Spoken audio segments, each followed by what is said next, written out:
बोला बोला बाबा भूतनाथ की।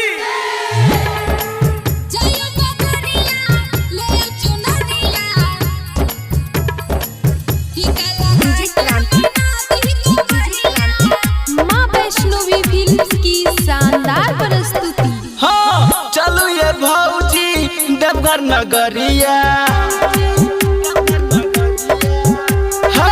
चलो ये भौजी देवघर नगरिया। फिर ते बाबा हमरा पे नजरिया। कमर हमारा ले आओ ये। जाया बजरिया ले आओ चुनरिया।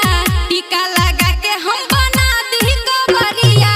जाया बजरिया ले आओ चुनरिया।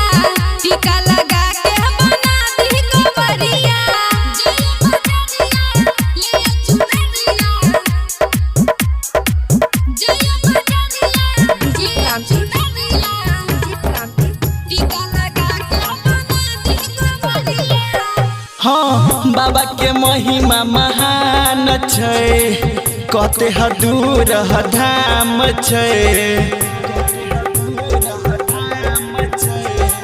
बाबा के नगरी ही दूर छै। जे न लेकिन जरूर छै। जे न लेकिन जरूर छै। झुमत नाचत पहुँच जेबै। बाबा के हमहू जल चढ़ेबै। आगे के बात समझाओ ये। जाया बजरिया ले आओ चुनरिया। टीका लगा के हम बना दी कवरिया। जाया बजरिया ले आओ चुनरिया। टीका लगा के हम बना दी कवरिया। जाया बजरिया ले आओ चुनरिया। ले आओ चुनरिया। टीका लगा के हम बना दी कवरिया। माँ वैष्णवी फिल्म्स की शानदार प्रस्तुति।